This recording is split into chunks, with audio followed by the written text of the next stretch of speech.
Let's look now at modern steel frame buildings.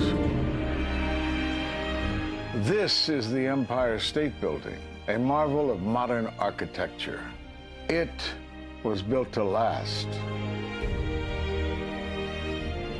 Architects and engineers of today use computers to design and engineer buildings that will endure the forces of nature, such as earthquakes, fires, and hurricanes. This modern skyscraper was also built to last.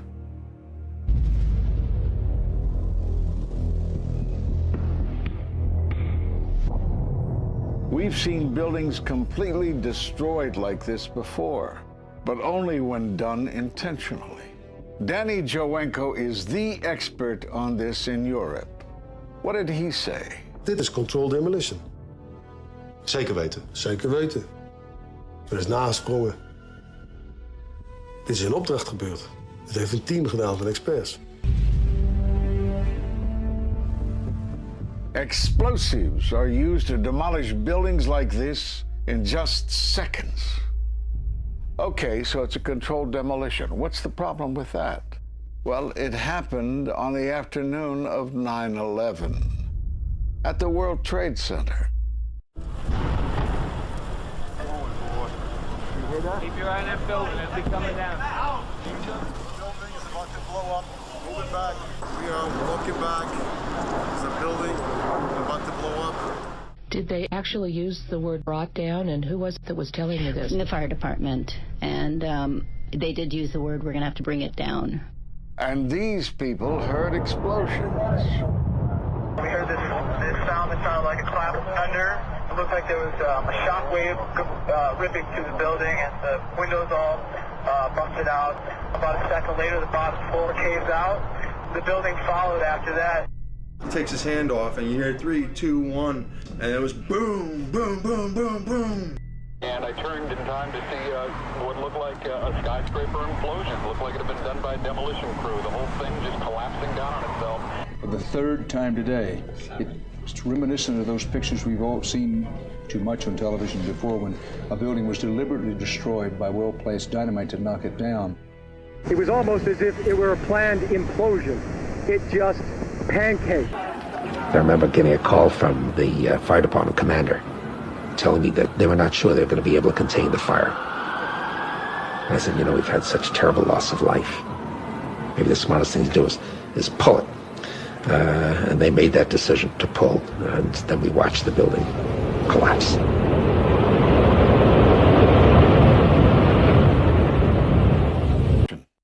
Well, we are told by government agencies that this building came down as a result of normal office fires.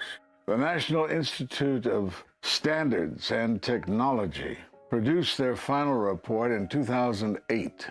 World Trade Center 7 collapsed because of fires fueled by office furnishings. It did not collapse from explosives or from fuel oil fires. And they made that decision to pull, and then we watched the building collapse.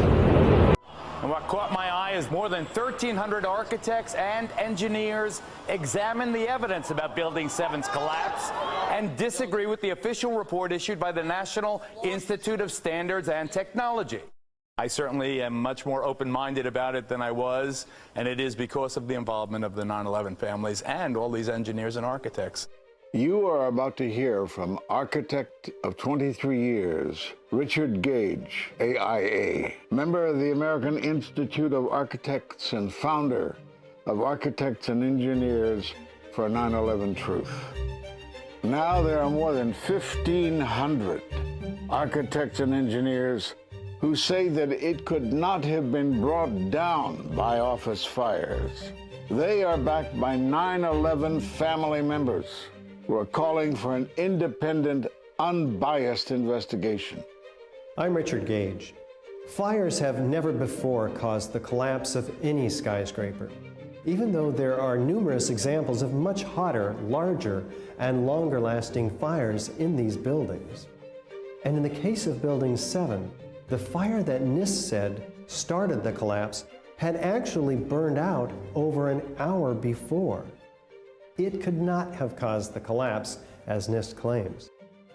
Yet this 47-story, modern steel-frame skyscraper, which was not hit by an airplane, collapses mostly into its own footprint like a house of cards, as fast as a bowling ball falling off the side of the building, in just under 7 seconds.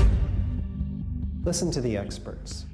Building number 7 descended in free fall for the first 100 feet, which means that there was absolutely no resistance to the descent whatsoever. NIST has admitted it went into free fall for 8 stories. And going from motionless to free fall instantly, that's a bothersome part of the puzzle because NIST never explained it.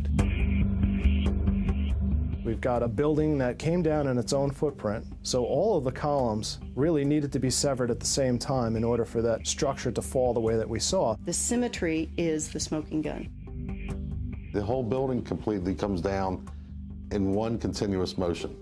There couldn't have been any structural resistance.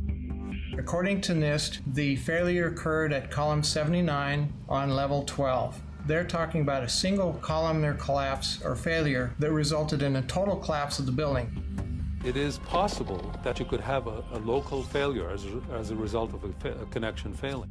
But the likelihood of that failure dragging the entire building in such a fashion that all the columns would fail at the same time is an impossibility. Impossibility? Yes. What I saw, it was a classic implosion. The center of the core, the penthouse area, starts to move first, and then the building follows along with it. I'd like to know why NIST excluded the document from FEMA in Appendix C that documented the evidence of melting steel. Why is this forensic evidence not being included in the report? In an office fire, you cannot generate enough heat to melt steel. And yet we have evidence of molten iron.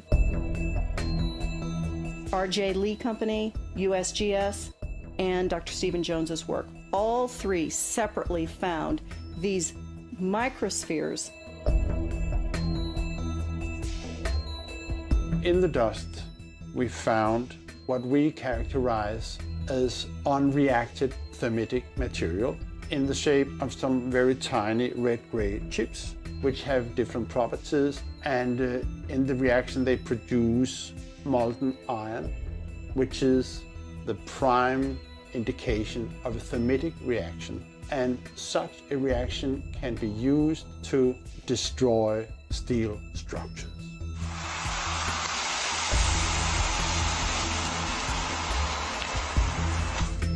What we have found is a modern version of thermite, which we call Nano Thermite.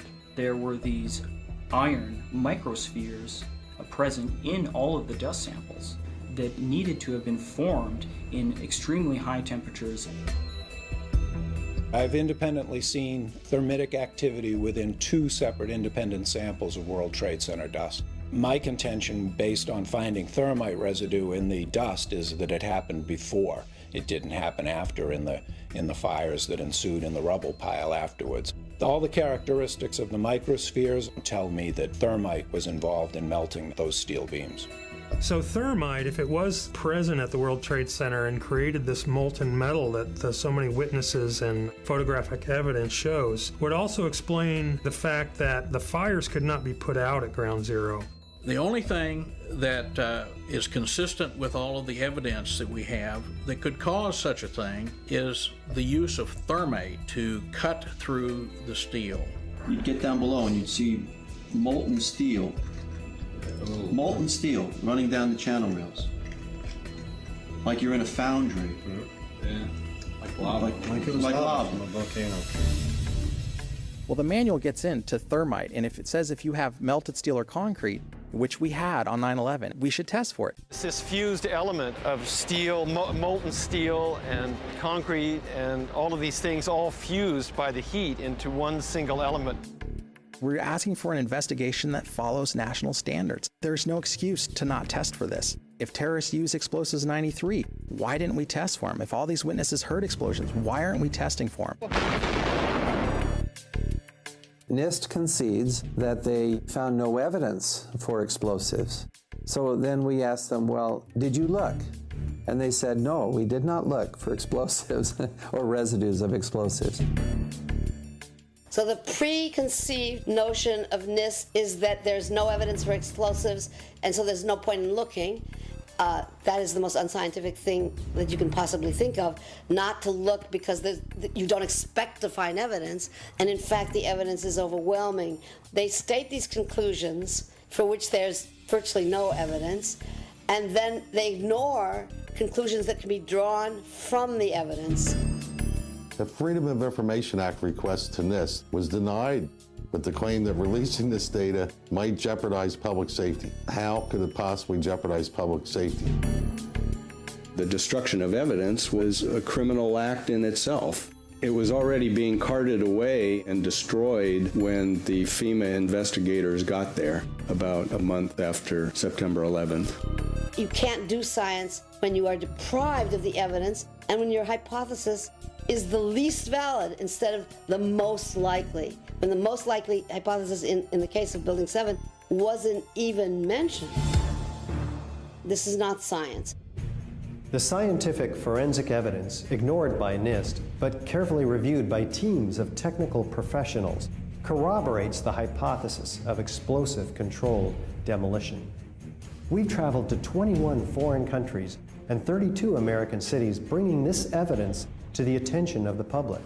And we're backed by 9/11 family members and other concerned citizens who are calling for an independent, unbiased investigation.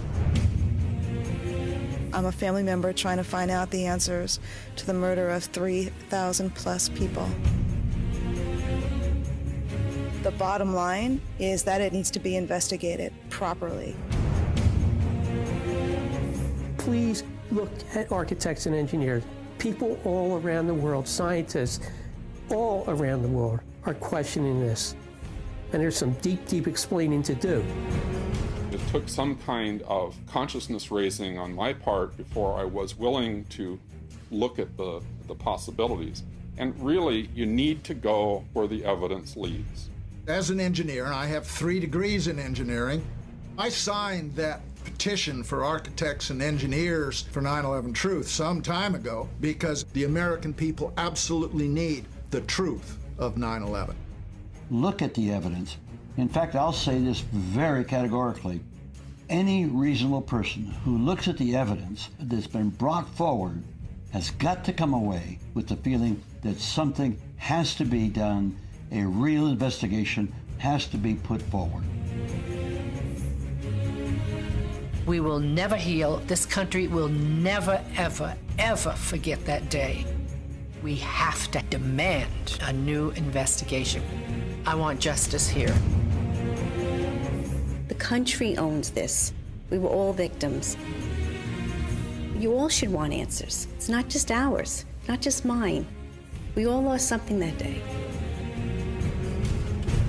It's distressing for everyone to come to terms with this evidence, but we must pursue the truth wherever it leads. Look at the evidence and decide for yourself.